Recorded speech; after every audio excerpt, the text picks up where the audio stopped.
Assalamu alaikum wa rahmatullahi wa barakatuh. Bandiraɓe on fofnama on gilanama hayruji ruɗɗi duniya be alahira. Momoɗon biyeteɗo Abdoul Kadir Aboubacar inchallah mi warde non be fitol kesol dow ko larani whatsapp de weti pat ɗo waɗa mise à jour waddana en kujeji kesi kesi ɗi en meeɗa largo. To Allah miɗo hoddiri hande bo whatsapp waɗani en kuje kesum ha nder whatsapp je ɗuɓɓe anda miɗi mi holla on. Masalan jotta jenan stati maɗa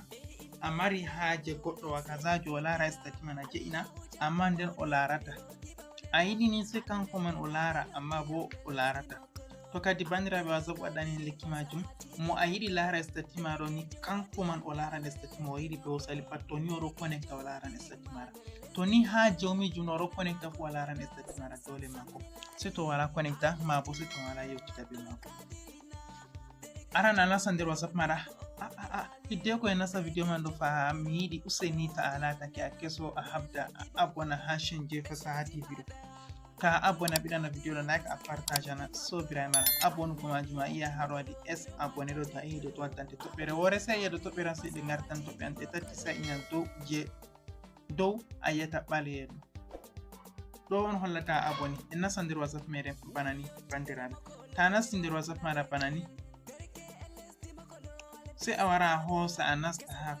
parti côté stati na en nasti ha pellel stati sai a wara iya haɗo a tefa mo a yiɗi a jeina stati muɗum a jeina photo maɗa ha stati a tefa photo je a yiɗi jeingo ha stati a nasta ha babal caméra a tefa photo maɗa je a yiɗi a jeina hatton.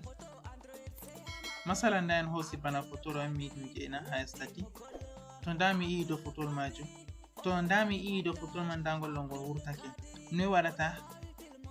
en jaha a yiyan ha sera ɗo ɗo man ɗo to latake ɗum waray ha téléphone maɗa a muña a waɗa mise à jour whatsapp maɗa ta waɗi mise à jour whatsapp maɗa a muña ɗo be ñalɗe seɗɗa ɗum waran ha téléphone maɗa ngam neɓay ko whatsapp waɗi ɗum keña ɗo ɗon ɗum wari ha whatsapp sai a hosa ina ha ɗo to a ini ha ton hollete a suɓa numéroji je a mari haje ɗo majum numéro je a mari haje ta jeini stati maɗa yaha ha mako yaha o lara. Masalan mi hosa nda bana lamba oɗo hokkete bo a hosa numéroji joyi hokkatama a hosa jirnam hosi lamba kaɗo ɓawa to mi hosi lamba kaɗo so maram iya haɗɗo to ɓiyi haɗɗo shikenan sai mi hosa mara haɗɗo ha babal partage go mosan partage to mi partage ni shikenan sai a waɗa retour ta waɗi retour sai a warta haɗo na haɗo a warta ha ok ta warti haɗɗo nda oɗo ɗo on mo mi yerɓani ndero mi yiɗi o laara ɗo majum inde mako noy Moustapha Bashiru to a ini do ton ni a yiyan nda stati je ngari ko nda ɗum to connecti ni o laran banni to o laari ni so hosan o ina to ini dole na yi o laare stati go to ɗo on lawol je whatsapp wattani en kesum inchallah